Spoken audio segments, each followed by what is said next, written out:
할렐루야. 아멘. 하나님의 크신 은혜가 오늘 이 시간 우리 모두 위에 함께 하시기를 주님의 이름으로 축원합니다.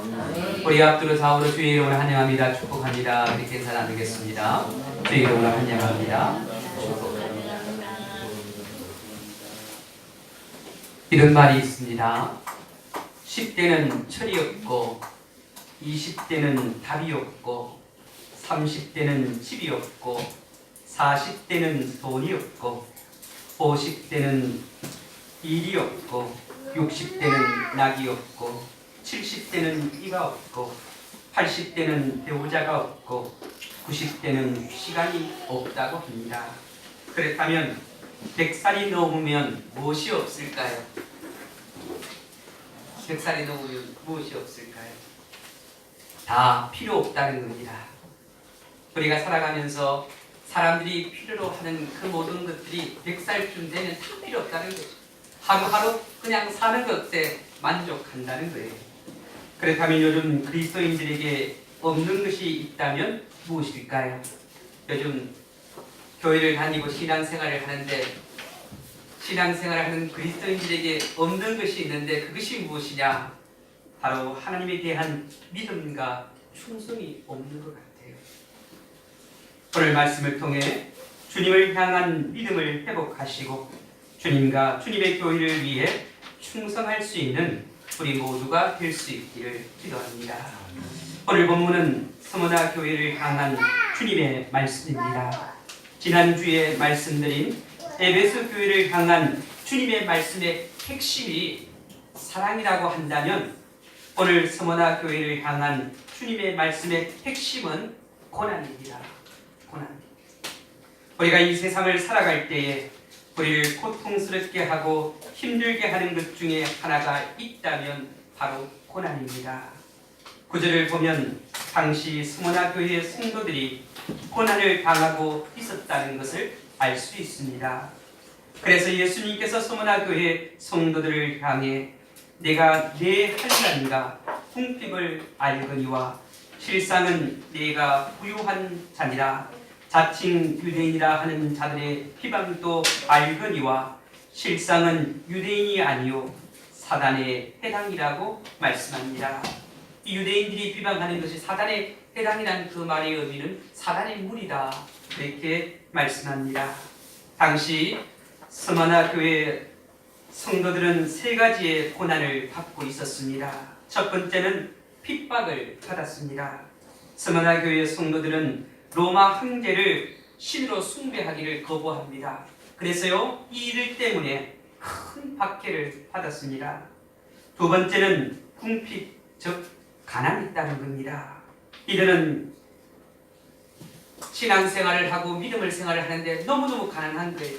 근데 가난한 이유가요 가난한 사람이 주님을 믿어서 가난하기도 했지만 당시 예수를 믿으면 경제적인 불이익을 감당해야만 했기 때문에 가난하게 되었다는 거지요.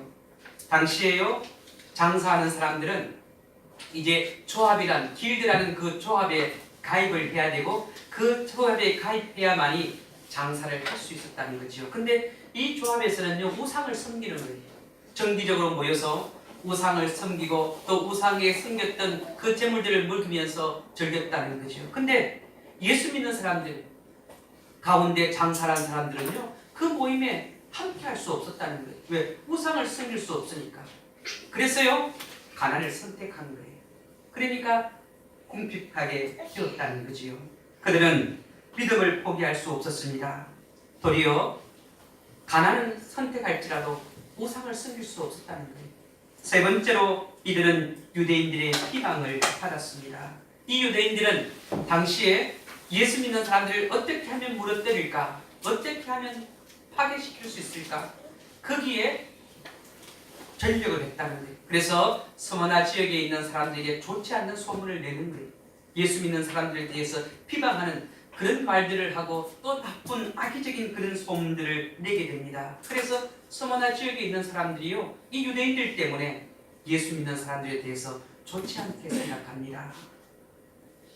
이렇게 스무나 교회 성도들은 한 가지 고난도 감당하기 힘든데 삼중고를 겪고 있었습니다. 많은 사람들이 예수를 믿으면 모든 일들이 잘 될 것이라는 큰 기대를 갖고 신앙생활을 합니다. 그리고 예수를 믿으면 세상에서 잘 살게 되는 것, 그것이 하나님이 주시는 복이라고 생각합니다. 그런데 예수를 잘 믿어도 고난을 당할 수 있다는 겁니다. 오늘 말씀을 통해 보면 예수님을 진짜 잘 믿으려고 할 때에 반드시 고난이 온다는 겁니다. 이 서머나 교회 성도들이요, 정말 예수님을 잘 믿어보려고 하니까 너무 엄청난 고난이 오는 거예요. 그럼에도 불구하고 그들은 주님을 더욱더 잘 믿기 위해서 믿음을 포기하지 아니하고 세상의 것들을 포기했다는 거예요. 그러니까 고난이 오게 되었다는 겁니다. 오늘 말씀에서 또한 스마나 교회가 고난받는 이유 중에 하나가 무엇이냐면 그들이 하나님 앞에 잘못했기 때문에 고난받는 것이 아니었다는 거예요. 우리가 구약 성경을 통해서 보면 이스라엘 백성들이 그 삶이요, 하나님께 범죄했을 때 하나님께서 그들을 어떻게 해요? 징계하시죠. 그래서 고난이 와요. 그런 사이클이 계속해서 반복되는 모습을 구약 성경을 통해 보게 되죠. 근데 이 서머나 교회의 성도들은 그렇지 않았다는 거예요. 하나님께 잘못했기 때문에, 하나님께 범죄했기 때문에 고난 받는 것이 아니었다는 겁니다. 서머나 교회는 빌라델비아 교회와 더불어 주님께로부터 칭찬받는 교회였습니다. 주님께서 빌라델비아 교회와 이 서머나 교회는 칭찬만 하셨어요. 주님께서 칭찬만 하셨다는 것은요, 그들이 예수님을 잘 믿었다는 겁니다. 그럼에도 불구하고 당시 소아시아 지역에 있던 어떤 교회들보다 극심한 고난을 받았습니다. 이들은 주님의 진리를 따르고 믿음을 지키기 위해서 고난을 받았습니다. 제가 알고 있는 어떤 분이요, 장사를 하는데 이분은 처음 주님을 믿고 난 후부터는 하나님, 정말 내가 진실되고 정직하고 신실하게 살 수 있도록 도와주십시오. 그렇게 늘 하나님께 기도했어요. 그리고 장사를 할 때도요, 정말 그 번 것에 대한 정직한 세금을 어떻게 나라에 냈어요. 근데 보통 보면 이 장사하는 사람들이 정직하게 세금을 내지 않는 것들이 경우가 대부분이지요. 어떻게 하면 세금을 적게 낼까? 여러 가지 각가지 방법을 다 동원하지요. 그런데 이분은요, 신실하게 세금을 냈어요. 하나님 앞에서 열심히 신실한 모습으로 살아가니까 하나님께서 그에게 또한 복을 주셔서 물질도 많이 벌 수 있도록 했는데, 그래서 번만큼 정직하게 세금을 냈는데, 이 세무서에서요, 이 사람이 세금 신고를 다른 사람들보다 많이 하게 버리스 많이 하잖아요. 신실하게 정직하게 내니까. 근데 이 사람 분명히 이렇게 세금 내는 거 보면 아마 더 많은 돈을 벌 거야 해서 집중적인 세금 조사가 나오는 거예요. 그래서 막 각가지 조사를 하고 하나님 앞에 정직하고 신실하게 살려고 노력하는데 어떻게 더 고난이 오는 거예요? 어려움이 오는 거예요. 여러분, 우리가 이 세상을 살아갈 때 하나님 앞에 정직하고 신실하게 살려고 노력하는데 내 노력에 비해서 내게 주어지는 대가는 엄청난 고난으로 다가올 때가 있다는 겁니다. 또 성도들 가운데 보면요, 예수 믿는 것 때문에 고난받는 사람들도 있습니다. 우리 얼마 전에 교회에 나왔다가 나오지 못한 우리 정상교 성도님 같은 경우에도 남편이 막 극심하게 반대해요. 그래서 어떻게 그 남편의 그 핍박에 도저히 견디지 못해서 당분간은 시시했다. 어떤 그런 안타까운 모습들을 보게 되지요. 여러분, 멀리 세계 곳곳에, 이 시간도 세계 곳곳에서 이 예수 그리스도 때문에, 예수 그리스도를 믿는다는 이유 때문에 고난과 핍박을 받는 사람들이 너무 많다는 거예요. 여러분, 멀리 생각할 필요 없이 가까이 있는 북한만 해도 그렇습니다. 북한에서 어떻게 공개적으로 예수 믿을 수 없잖아요.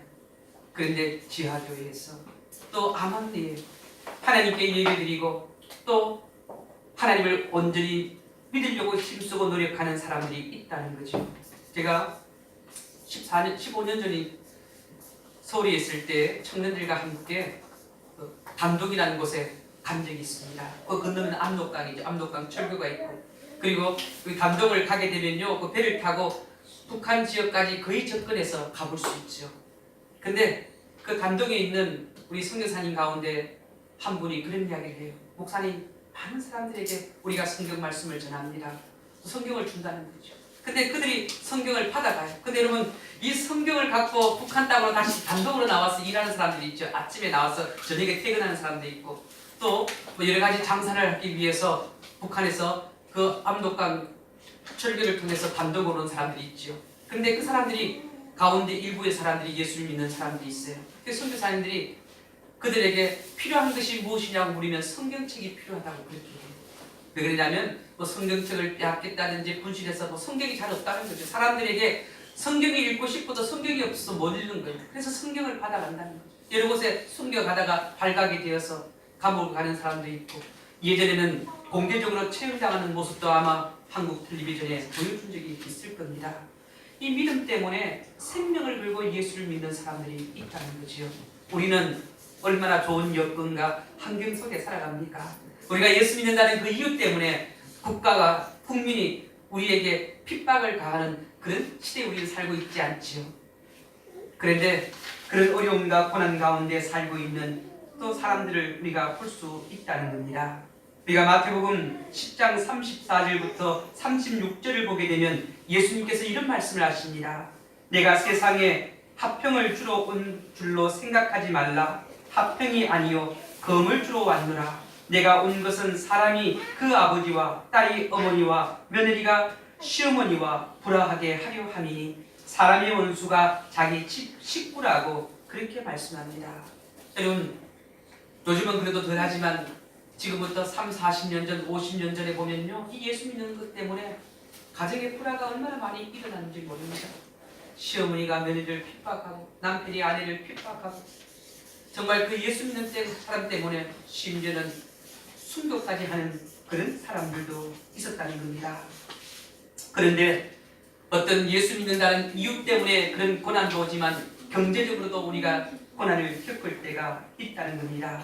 여러분, 예수를 믿으면 물질적인 축복을 받습니다. 그런데 이 물질적인 축복은 하나님께서 주시기도 하지만 또 안 주시는 사람들도 있다는 거예요.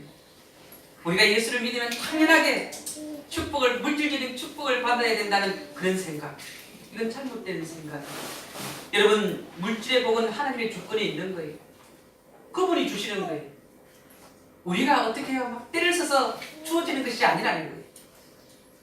우리가 믿음의 생활을 잘하고 또 하나님의 은혜 가운데 하나님의 말씀대로 살 때 하나님께서 또 때를 따라 돕는 은혜가 있죠. 물질의 복도 허락하시죠.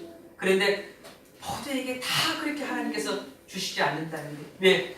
각자에게 주어진 사명들이 있기 때문에, 각자가 또한 주님께서 맡기신 그 길들을 걸어가야 되기 때문에 거기에 합당하게 하나님께서 허락해 주신다는 겁니다. 그러므로 오히려 그리스도인이기 때문에 실패와 손해 또 가난을 겪게 되는 경우도 있습니다. 그러나 그런 어려움 속에 있을 때도 우리가 결코 낙심하지 말아야 한다는 겁니다. 사도 바울은 감옥에 갇혀 있을 때 빌립보 교회 성도들에게 이런 편지를 썼습니다. 빌립보서 1장 29절을 보면 그리스도를 위하여 너희에게 은혜를 주신 것은 다만 그를 믿을 뿐 아니라 또한 그를 위하여 고난도 받게 하려 하심이라고 그렇게 말씀합니다. 예수님을 믿는다는 것은 얼마나 놀라운 은혜고 특권인 줄 모릅니다. 우리가 복음을 전하다 보면 더욱더 그것을 실감하게 돼요. 예수가 믿어진다는 게 여러분 하나님 기적이에요. 하나님의 은혜예요. 우리가 복음을 전할 때 열에 10명이면 이 복음을 전할 때 그 사람들이, 그 복음이 믿어지는 사람들이 거의 없어요. 간혹 그 말씀에 대해 야, 나도 예수를 믿어봐야 되겠다는 그런 마음이 주어지는 것이 하나님의 은혜예요. 하나님의 기적이에요. 제가 예전에도 이런 말씀을 드렸지만 하나님을 믿어보려고 하는데 믿어지지 않아서 가슴 치고 괴로워하는 사람들이 있어요. 근데 정말 하나님이 믿어진다는 게 얼마나 큰 은혜인지 몰라요. 기적이에요. 제가 이 하나님의 은혜가 무엇이냐, 여러분, 우리가 인간이 할 수 없는 이성적으로 또 상식적으로 이해가 되지 않는 일들이 일어났을 때 기적이라고 해요. 그래서 우리가 보통 야 이건 하나님의 기적이다 그런 표현을 하게 돼요. 근데 여러분 그건 하나님의 기적이 아니 우리가 볼 때 기적이지 하나님의 입장에서 보게 되면 그거는요 하나님은 무엇이든지 다 할 수 있는 분이 그렇기 때문에 그건 하나님의 은혜지. 오늘 사도 바울은요 빌립보서 1장 29절을 통해서 그 은혜를 하나님께서 허락하신다는 거예요. 그런 특권을 우리에게 주신다는 거죠. 근데 여러분 하나님께서 그런 은혜도 베푸시지만 또 우리에게 주시는 것이 무엇이냐면 바로 고난이라는 거죠. 고난도 하나님께서 우리에게 주신다는 겁니다. 그러므로 우리가 이 고난 받을 때도 믿음을 지켜야 합니다. 이 서머나 교회 성도들은 고난 받을 때도 그 마음이 변절되지 아니하고 믿음을 지켰다는 겁니다. 히틀러와 맞서서 싸우다가 죽은 보네표 목사님이라는 분이 계시는데요. 이 보네표 목사님이 이런 말을 했습니다. 주님을 위해 당하는 고난은 참된 기독교인이 달 수 있는 배지다. 여러분 텔레비전에 가끔 국회의원들 보면 국회의원들 옷에 달고 다니는 게 있어요. 그죠? 항상 그때 뭘 달죠? 국회의원 배지를 달아요. 자랑스럽게. 뭐 어느 곳에 가든지 항상 이거 달고 다닌다고. 이것이 그 사람에게 권력이요, 명예요, 자랑거리죠. 근데 때로는 우리가 믿음의 생활을 할 때 주어지는 그 고난도 어떻게 보면 우리에게 내가 참된 그리스도인이라는 배지라고 할 수 있는 거예요. 근데 그 고난이 누구를 위한 고난이냐? 그것이 중요한다는 것이죠. 내가 하나님 앞에 잘못해서 제대로 살지 못해서 고난받는 것 그건 당연히 받아야 되는 거예요. 그런데 내가 믿음을 지키기 위해서 올바른 믿음의 삶, 신앙생활을 하기 위해서 당하는 그 고난은 하나님이 기뻐하신다는 거예요. 하나님이 기뻐하신다는 거예요. 서머나 교회 성도들은 믿음을 지키기 위해 고난을 받고 있었습니다. 그러나 그들에게 고난만 있었던 것이 아니라 위로와 격려도 함께 있었습니다. 제가 예전에 이런 이야기를 들은 적이 있습니다. 어떤 목사님이 목회를 하면서요 참 힘들게 목회를 하셨다고 해요. 근데 그분이 이런 이야기를 하시더라고요. 사람은 힘들어서 죽지 않는다. 사람은 위로받지 못해서 죽는다. 여러분 아무리 힘들어도요 위로가 되고 격려가 되고 위로해 줄 사람이 있으면요 견뎌요. 근데 힘들고 어려운데 위로해 주는 사람이 없어요.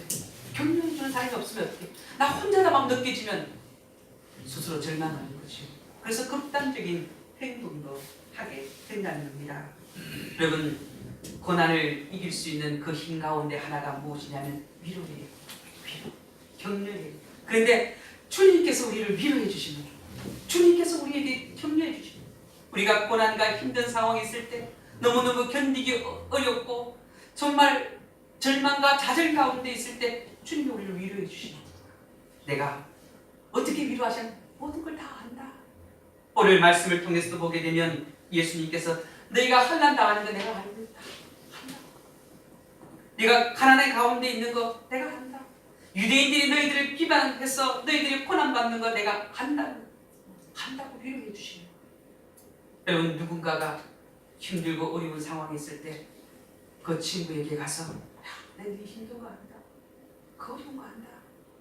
그렇게 격려의 말을 할 때 얼마나 힘이 되겠냐. 예전에요 텔레비전 지금부터 한 6년 7년 되었나요? 광고 대상 중에 하나가 어떤 회사 제품이 광고 대상을 받았어요. 근데요 그 광고 대상이 뭐였느냐면 바카스를 하나 탁 사서 친구에게 딱 주면서 친구야 힘내. 내 힘든 거 알아. 근데 그 친구가 그 바카스 하나를 받으면서 힘을 얻는 거예요. 내 힘들고 어려운 거 알아주는 사람이 있구나. 위로해주는 사람이 있구나. 여러분 우리 인생의 고난과 어려움과 역경을 당할 때요 그걸 알고 위로해 주시는 분이 있어요. 하나님이시죠. 하나님 우리가 네 힘든 거 안다. 근데 조금만 참아. 조금만 참아. 견뎌라. 이 서머나 교회 성도들에게 주님이 그렇게 그들을 위로하셨다는 겁니다. 여러분 때로는요 주님께서 이 고난받는 이 상황을 극적으로 바꿔주시지 않을 때도 있어요. 때로는 주님께서 우리가 그 고난을 더 인내하며 견디게 하신 그때도 있다는 겁니다. 그런데 한 가지 분명한 것은 우리의 상황을 다 아시고 마치 주님이 고난을 당하신 것처럼 그렇게 생각하신다는 거예요. 여러분, 주님이 우리가 당하는 그 고난을 자신이 당하는 고난처럼 생각하시는 사건이 무엇이냐면 바로 십자가 사건이에요. 왜 주님이 십자가에 못 박혀 돌아가셨습니까? 바로 우리 죄 때문에 그랬잖아요. 우리가 이 죄로 말미암아 고난받고 있을 때 그 고난을 해결해 주시기 위해서 예수님께서 대신 우리의 죄를 감당하시고 십자가에 못 박혀 돌아가셨다는 거예요. 그걸 생각하면요, 주님이 우리의 모든 것을 다 아신다는 거예요. 그리고 주님께서 우리에게 하신 말씀이 무엇이냐면 다 알기 때문에 다 이루어 주신다는 거예요. 9절에 보면 서머나 교회 성도들은 궁핍하여 가난한 생활을 하고 있었습니다. 그런데요, 주님께서 그들을 향해 무엇이라고 말씀하셨느냐면 너희들은 부유한 자라고 그렇게 말씀합니다. 여러분, 당시에 서머나 교회 성도들이 고난받고 있을 때, 또 가난해 있을 때 그 지역에 있는 사람들이 그 교인들에게 뭐라고 이야기했을까요? 야, 너희들이 하나님 앞에 또 너희들이 믿는 예수님 때문에 그렇게 열심을 다하고 신앙생활을 하지만 너희에게 주어지는 대가가 고작 이것이냐? 가난하게 사는 거 그거냐? 여러분, 우리가 우리 주변 사람들, 가족들 가운데도 그런 사람들이 있어요. 야, 그렇게 열심히 예수 믿더니만 예수 믿는데도 그렇게 찌질하게 가난하게 사나? 뭐 되는 것이 없느냐? 그렇게 비난할 때가 있다는 거예요. 서머나 교회 성도들이 그 지역의 사람들로부터 그렇게 손가락질을 받았다는 거죠. 그럴 때 그들의 마음이 어떻겠습니까? 얼마나 아팠겠습니까? 그런데요, 주님께서는 그들을 향해 부유한 자라고 그렇게 말씀하셨습니다. 여기서 부유하다는 그 의미는 영적 부유함을 말하는 거예요. 너희들은 비록 세상적으로 가난할지라도 믿음을 지키기 위해서 가난했기 때문에 도리어 너희들은 실상은 진짜는 영적으로 부유한 거다. 그렇게 예수님께서 그들을 향해 말씀하시는 모습을 보게 됩니다. 여러분, 우리가 핍박이 오고 또 가난이 오면요, 변절하는 사람들이 많이 생겨요. 예수님을 떠나는 사람들이 있다는 거예요. 힘들어서, 너무 가난해서, 이 핍박을 견디기 힘들어서 예수님을 포기하지요. 버리지요. 그러나 이 서머나 교회 사람들은 그렇게 하지 않았다는 거예요. 그래서 예수님께서 너희들은 영적으로 부유한 자다. 오늘 이 시대에 많은 사람들이 육적으로 세상적으로 부유하게 살아가는 사람들이 있습니다. 그런데 그들 가운데 보면 많은 사람이 영적으로 가난한 사람들이 있다는 겁니다. 우리가 성경을 통해서 보게 되면 요한계시록에 나오는 7번째 교회가, 편지를 보낸 7번째 교회가 있는데 그 교회가 어떤 교회냐면 라오디게아 교회입니다. 이 교회는 물질적으로 풍요로웠습니다. 이 교회의 성도들 자신 스스로도 야, 우리는 물적으로 뭐 부족한 것이 없다. 너 풍요롭다. 그런데 예수님께서 그들을 향해 무엇이라고 말씀하시냐면 가난하다. 그들은 헐벗었다. 눈이 멀었다고 그렇게 말씀합니다. 다시 말하면 그들의 영적 상태가 가난했다는 거예요. 저는요, 오늘 우리 그리스도인들이, 이 시대를 살아가는 그리스도인들이 감당해야 할 것이 무엇이냐면 우리가 영적으로 가난해지는 것보다 우리가 육적으로 가난할지라도 영적인 부유함이 있어야 됩니다. 어떤 어려움이 있더라도 믿음을 지키고 신앙을 지켜야 됩니다. 왜 그러냐면 뒷부분에도 여러분들에게 말씀을 드리지만 신앙을 지키고 믿음의 삶을 살 때 하나님께서 우리에게 주시는 상이 있기 때문에 그런 거예요. 믿음을 지키고 살아가면 거기에 대한 대가를 하나님께서 분명히 허락해 주신다는 거예요. 그렇기 때문에 저는요, 예전 청년 사역할 때 청년들에게 그런 이야기를 많이 했습니다. 야, 너희가 경제적으로 어렵더라도 믿음은 지켜야 된다. 그 믿음을 지킴으로 말미암아 하나님께서 너의 모든 것들을 회복해 주실 그때가 있을 거다. 그런데 그 믿음을 포기하면 인생은 끝나는 거다. 네가 경제적으로 또 세상적으로 볼 때의 풍요함을 얻을 수 있지만 영적으로는 어떻게 해요? 그냥 사단의 총도를 타며 살아가는 그런 인생이 되고 맙니다. 여러분, 기독 청년들 가운데 수많은 청년들이 세상과 타협해서 하나님이 원하시는 길을 걸어가는 것이 아니라 사단이 원하는 길을 걸어가는 모습들을 보게 됩니다. 그리고 또한 수많은 청년들이 세상이 비방하는 그 소리를 듣고 어떻게 해요? 거기에 합세하는 모습들을 보게 돼요. 야, 예수 믿어봐. 또 예수나 세상 다른 시대와 똑같아. 그렇게 마치 유대인들이 서머나 교회 성도들을 비방하는 그런 소리를 듣고 거기에 어떻게 마음이 동요되는 거예요. 움직여지는 거예요. 그 사람과 따라가는 거죠. 희육을 향해 같이 동행하는 그런 안타까운 모습들을 보게 됩니다. 저는요, 우리 한국교회가 이제 미국을 앞서서 세계에서 가장 선교를 많이 하는 그런 나라로 이제 계속해서 전진해 가고 있습니다. 가까운 시일에 미국을 추월한다고 그렇게 이야기를 하는데요. 정말 오늘 우리 시대에 필요한 것이 무엇이냐면 세계를 향해 나가는 선교도 필요하지만 이 땅에 썩어가는 이 사회 곳곳에 새로운 선교사들을 파송해야 됩니다. 정치, 경제, 사회, 문화, 교육 이런 곳에 하나님의 사람들을 보내서 그곳에서 복음을 심을 수 있도록 진실되게 어떻게 해요? 예수 그리스도의 복음을 전가하며 믿음대로 살 수 있는 그런 믿음의 사람들을 보내야 된다는 거예요. 지금 우리는 그것을 못하고 있어요. 세계를 향해 수많은 선교사를 보내지만 썩어가는 이 나라 이 민족을 위해서는 누구도 보내고 있지 않다는 거예요. 가는 사람들조차도 어떻게 세상에 물들어 있다는 거예요. 오늘 이 시대에 믿음의 사람들이 필요합니다. 어떤 고난이 와도 그 고난을 감수하면서 신앙을 지킬 수 있는 예수님을 배신하지 않는, 변절하지 않는 그런 믿음의 사람들이 필요하다는 겁니다. 오늘 이 시대에 필요한 교회도 이 서머나와 같은 교회입니다.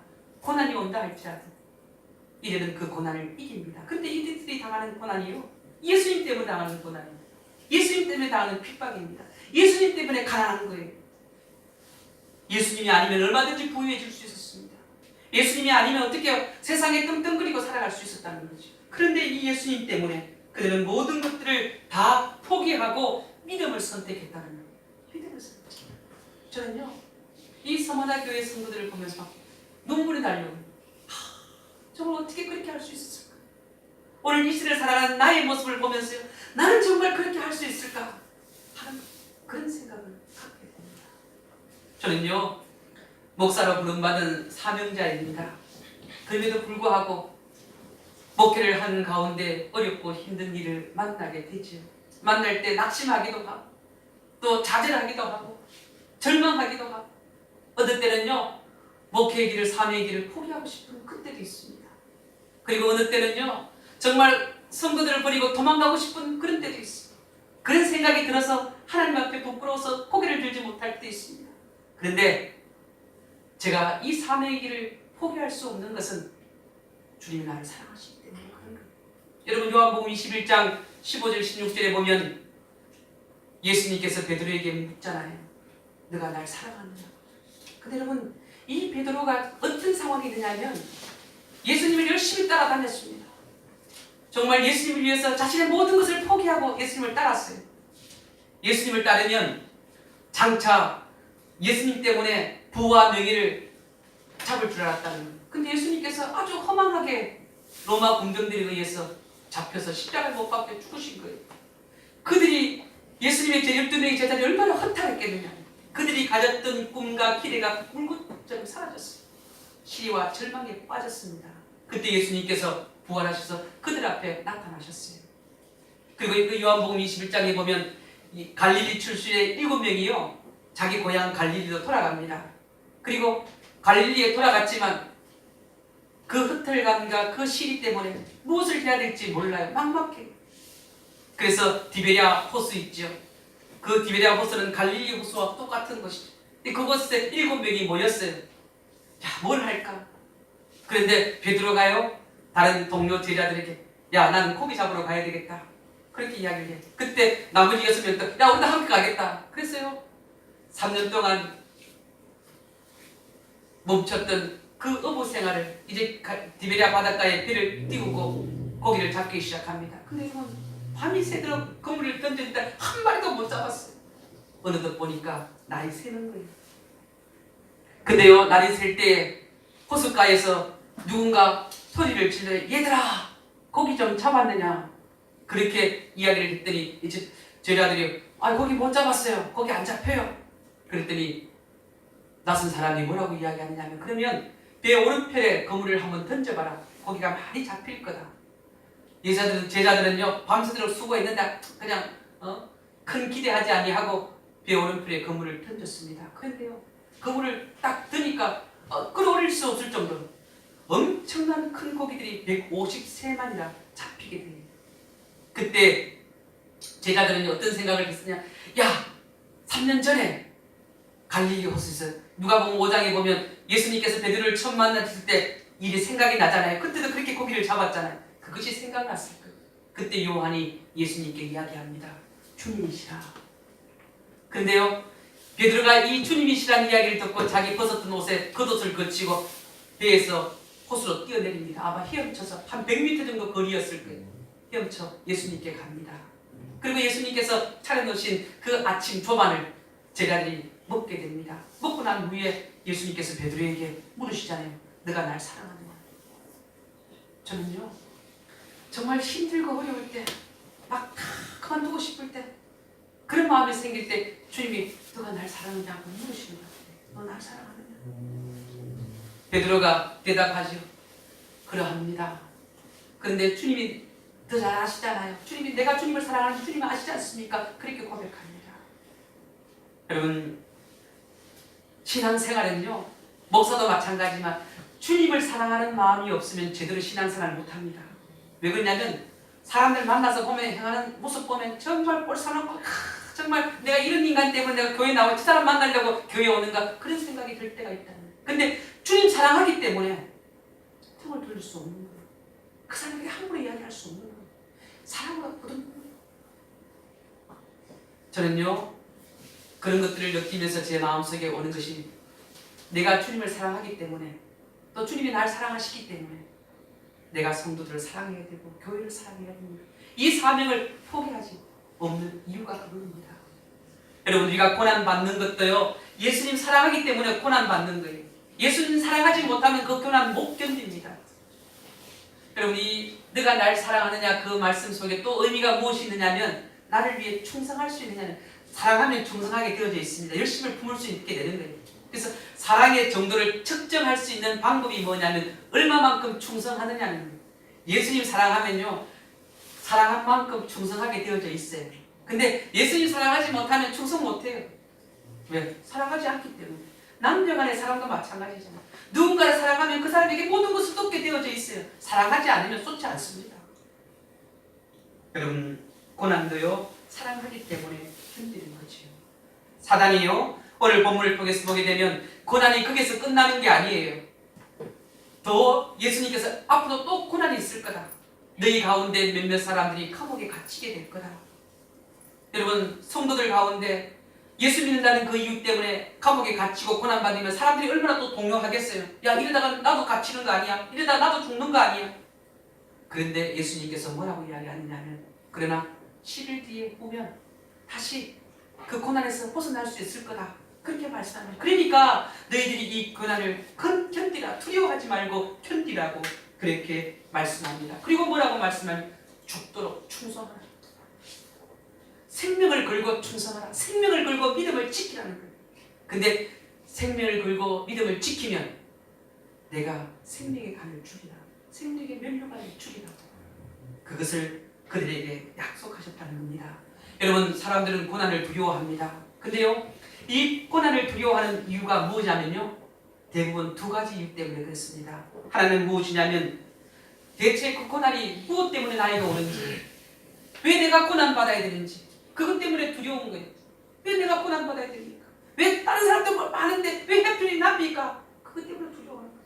그리고 두 번째는 고난받는 이유 중에 두려워하는 이유가 뭐냐면 그 고난이 언제 끝날지 모르기 때문에, 고난이 온 것에 대한 두려움과 그 고난이 언제 끝날 줄 모르기 때문에 느끼는 그 두려움 때문에 고난을 두려워합니다. 그래서 왜라는 질문을 하게 됩니다. 그런데 여러분, 하나님의 선하신 뜻에 의해서 받는 그 고난은 분명하게 선한 열매를 맺게 되어져 있습니다. 선한 열매가 맺어지게 되어 있다는 거예요. 그렇다면 고난이 언제 끝나느냐? 오늘 우리 본문에 10일이라고 그렇게 표현해. 이 10일은 그대로 10일이 지나면 것이 아니라 짧은 기간이라는 거예요. 고난은 짧다는 거예요. 언젠가는 어떻게 회복될 그날이 있다는 거죠. 오늘 아침에 보니까 마라톤을 하더라고요. 서울 국제 마라톤대 사람들이 열심히 뛰더라. 아마 기록이. 근데 여러분, 이 마라톤을 하는 사람들을 보면요, 어느 한계에 가면 심장이 터질 것 같은 그런 고통이 온다는 거예요. 그 마라톤 뛰는다는 게 어떻게 보면 막 고통이죠, 고난이죠. 근데 여러분, 그 마라톤 주자들 가운데 보면요, 그런 고통이 와도 느껴도 포기하지 않아요. 포기하지 않는 이유가 뭐냐면 결승점이 있기 때문에, 골인정이 있기 때문에, 요것만 참고 견디면 어떻게 이제 마치는 지점이 있다는 거예요. 고난도 마찬가지. 정말 터질 것 같고 죽을 것 같지만 언젠가는 끝나는 지점이 있다는 거예요. 곧 온다는 거예요. 그걸 알기 때문에 주님께서 우리에게 두려워하지 말라고 그렇게 말씀하시는 겁니다. 세상살이가 아무리 어려워도 인내로서 믿음의 경주를 계속 하시길 바랍니다. 절대로 세상과 타협하는 그런 삶을 살지 말고, 혹시 내가 세상과 타협하고 그렇게 살아갔는지 마침표를 찍고 이제 주님만을 바라보며 타협하시길 바랍니다. 지금에 당하는 그 고난은 금방 지나갑니다. 우리 성경에 보면 이것 또한 어떻게 지나간다. 지나간다는 거예요. 그러면 지나가고 난 뒤에 어떻게 내가 무엇을 받게 됩니까? 그런데 그 고난을 못 견뎌서 지나갔다면 어떻게 해요? 하나님의 상을 받지 못하지만 그 고난을 잘 견뎌서 지나갔다면 하나님께서 분명히 우리에게 상을 허락해 주신다는 거예요. 그 상을 바라보면서 히브리서 11장 6절에 보면 믿음이 없이는 하나님을 기쁘시게 못하나니 하나님께 나아가는 자는 반드시 그가 계신 것과 또한 그가 자기를 찾는 자들에게 상 주시는 이심을 믿어야 할지니라. 믿는 거예요. 하나님, 이 고난은 분명히 끝날 줄 믿습니다. 그런데 이 고난이 끝나는 것이 불가한 것이 아니라 그 고난이 끝나고 나면 하나님 나를 위해 준비한 그 상을 주실 거다. 여러분, 그 상이 기대가 되잖아요. 어떤 상일지.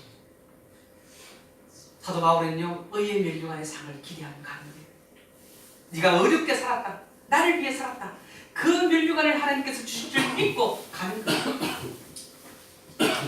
주님은요, 이 서머나 교회 성도들에게도 너희들이 그 고난을 이기고 나면 생명의 멸류관을 주리라. 이제는 둘째 사망에서 영원히 죽지 않은 저 하나님의 나라에서, 저 천국에서 주님과 함께 영원히 거하는 그 멸류관을 허락해 주시겠다. 오늘 우리에게도 마찬가지.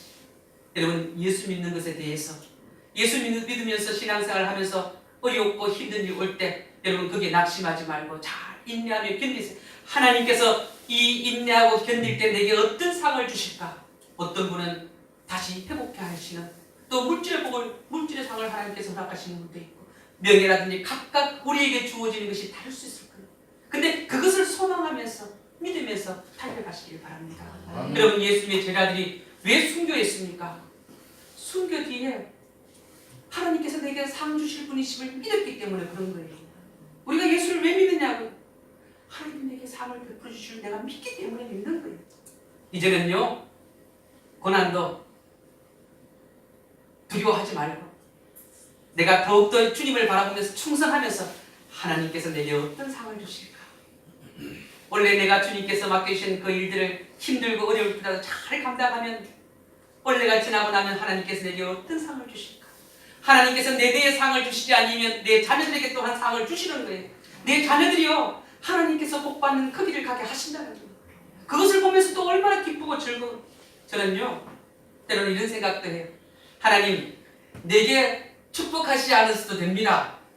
그런데요, 내 자자손손들이 복받는 그 모습을 나는 볼 수 있게 해주십시오.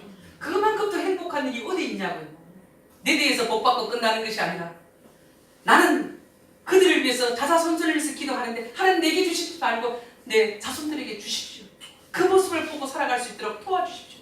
얼마나 기쁘고 즐겁고 행복한 일이냐면, 그런 믿음의 역사가, 그런 교회가 될 수 있기를 주님의 이름으로 축원합니다. 기도하겠습니다. 하나님 감사합니다. 감사합니다. 감사합니다. 서머나 교회는 예수님 때문에 겪는 그 고난을 잘 견뎠습니다. 그러므로 말미암아 주님께 칭찬받는 교회가 되었습니다. 주님께서 약속하신 그 생명의 멸류관을 받는 성도들이 되었습니다. 하나님, 우리가 오늘 이 시대를 살아갈 때 우리가 여러 가지 많은 고난과 어려움을 겪게 됩니다. 예수 믿는 것 때문에도 그렇고, 또 경제적으로, 또 인간관계를 통해서 고난이 우리에게 찾아올 때도 있습니다. 하나님, 그 모든 것들을 믿음으로 이겨나가게 하여 주시옵소서. 그것을 이겨나갈 때 하나님께서 분명히 우리에게 상 주시는 분이심을 우리가 믿고 소망하며 기대하며 살게 하여 주시옵소서. 감사를 드리며 예수님의 이름으로 기도하옵나이다. 아멘.